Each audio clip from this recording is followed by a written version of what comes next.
자, 이 원자의 구조요. 원자라는 건요. 선생님이 바로 전 시간에도 잠깐 설명을 해드렸는데 이 원자는 뭘로 되어 있다라고 선생님이 말씀드렸냐면 원자는 원자핵이라는 게 있고 그리고 전자라는 게 있다라고 말씀드렸어요. 기억나죠? 이 원자핵이라는 거 전하 띈다 그랬는데 어떤 전하 띈다 그랬어요? 오케이, 플러스 전하를 띈다. 전자는 오케이, 마이너스 전하를 띈다라고 선생님이 알려드렸어요.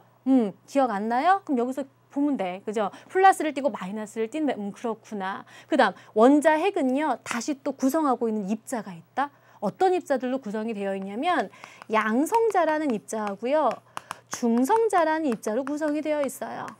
이 원자핵이라는 건. 그래서 양성자하고 중성자라는 게 막 이렇게 뭉쳐가지고 원자핵이라는 걸 구성을 하고 있는 거예요. 자, 이 양성자하고 중성자를 가만히 보니까 이 양성자가 플러스 전하를 띠더라. 근데 중성자는 전하를 띠지 않아. 그 얘기는 곧 원자핵이 플러스 전하를 띠는 이유는 누구 때문에 그렇다? 양성자 때문에 그렇다라는 얘기죠. 자, 선생님이 지난 시간에 또 그 얘기도 했어. 이온에 대한 설명을 하면서 원자는 정기적으로 중성 상태야. 그 이유는 핵이 띄고 있는 이 플러스 전하와 전자가 띄고 있는 마이너스 전하의 그 크기가 같기 때문에 이들이 균형을 이루기 때문에 정기적으로 중성 상태다라는 얘기를 했어요. 그러면 결국은 핵이 띄고 있는 플러스 전하는 누구에 의한 거? 오케이, 양성자에 의한 거라는 거. 다시 말해서 양성자에 의한 전하와 전자에 의한 전하가 균형을 맞추고 있기 때문에 원자는 정기적으로 중성 상태일 수 있는 거예요. 자, 과학자들은 밝혀냈어요. 양성자 하나가 띄고 있는 전하값을 플러스 1이라고 해봤더니만 전자 하나가 띄고 있는 값이 마이너스 1이더란 얘기예요. 실제 값을 조사를 해서 상대적으로 비교를 해봤더니 얘 하나가 플러스 1일 때 얘 하나가 마이너스 1이래요. 그 얘기는 곧 원자가 정기적으로 중성 상태이기 위해서는 양성자와 전자가 띄고 있는 전하가 균형을 맞춰야 돼요. 그죠? 크기가 똑같아야 된다고요. 근데 하나가 플러스 1이고 하나가 마이너스 1만큼씩을 띈대. 이게 곧 의미하는 거. 아, 핵 안에 만약에 양성자가 5개 있다면 핵이 띄고 있는 전하를 플러스 5라고 볼 수 있겠죠. 그렇다면 그 주변에서 놀고 있는 전자는 몇 개가 돼야지만, 오케이, 5개가 있어야지만 원자가 정기적으로 중성 상태일 수 있다라는 거. 다시 말해서 이 원자는 전기적으로 중성 상태인데 그렇게 될 수 있는 이유는 핵 안에 들어있는 누구와 양성자의 수하고 누구의 수가 전자수가 같기 때문에 그런 거래라는 거 대략 이해되시겠죠? 잘 따라왔어요? 자, 그 다음 또 과학자들은요 또 뭐도 했냐면 양성자 하나가 띄고 있는 질량, 중성자 하나가 띄고 있는 질량, 전자 하나가 띄고 있는 질량도 실험을 통해서 알아냈대요. 근데 알아본 바에 의하면 이들의 상대적인 어떤 질량을 비교를 해봤더니 양성자 하나의 질량을 1이라고 쳤을 때 중성자는 거의 1이더래요. 즉 양성자 한 개와 중성자 하나의 질량이 거의 비슷하더래요. 근데 전자는 이들에 비해서 아주 질량값이 작더래요. 즉 대략 얼마냐면 1837분의 1 정도가 되더래요. 자, 이게 의미하는 게 뭐냐면 원자는 크게 보면 양성자, 중성자, 전자로 이렇게 구성이 되어 있는데 이들이 모여서 원자를 구성하는 거라고요.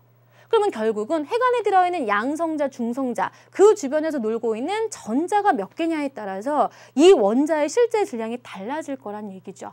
이해되시겠어요? 근데 전자 하나의 이 질량은 양성자, 중성자에 비해서 너무너무 작다 보니까 실제 이 전자의 질량이 전체 원자 질량에 영향을 주는 정도는 아주 작더란 얘기. 즉 다시 말해서 원자의 질량은 거의 대부분 어떤 입자들에 의해서 결정이 된다라고 우리가 볼 수 있다. 오케이, 양성자하고 중성자에 의해서. 즉 핵 안에 들어있는 양성자가 몇 개며 중성자가 몇 개이냐에 따라서 원자의 질량이 거의 결정이 된다라는 말씀.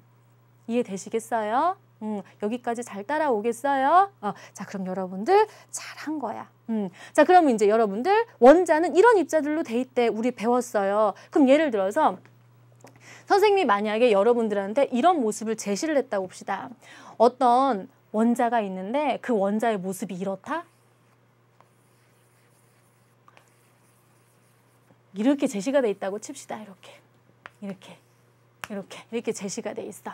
자, 그랬을 때 얘는 지금 원자야. 어떤 원자인지 모르겠지만 이 원자를 구성하고 있는 입자들이 이렇게 생겼다. 자, 그랬을 때 이 원자가 가지고 있는 양성자, 중성자, 전자의 개수가 몇 개씩인지 한번 알아봐라 라고 만약에 묻는다면 여러분들 찾을 수 있어야 돼요.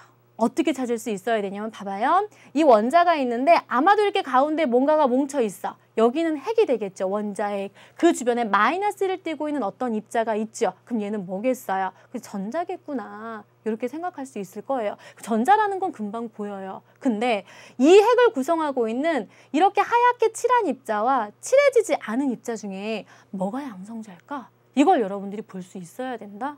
실제 이런 형태의 문제들이요. 과거에 수능에서도 많이 나왔었고요. 여러분들 우리 5월달에 예비평가 볼 때 그때도 분명히 이런 형태의 그림 제시가 되면서 우리한테 물어봤었어요. 자, 그럼 보시면 어떻게 찾아? 둘 중에서 뭐가 양성자인지 우리 어떻게 알아요? 그치. 아까 선생님이 그 원자의 구조에 대해 설명해 드렸잖아요. 원자라는 건 정기적으로 중성 상태다? 그럼 정기적으로 중성 상태이려면 어떤 조건이 갖춰져야 된다고요? 그치. 양성자 수랑 뭐가 똑같아야 돼? 전자 수가 같아야 된다고요. 그럼 지금 전자가 몇 개 있네? 오케이. 전자가 한 개 있어. 그럼 핵 안에 양성자도 몇 개 있어야 돼? 하나 있어야 된다는 얘기예요. 그럼 얘하고 얘 중에 누가 양성자겠어? 그치? 얘가 양성자야. 그럼 얘는 뭐야? 중성자야. 이렇게 찾아주면 된다라는 거.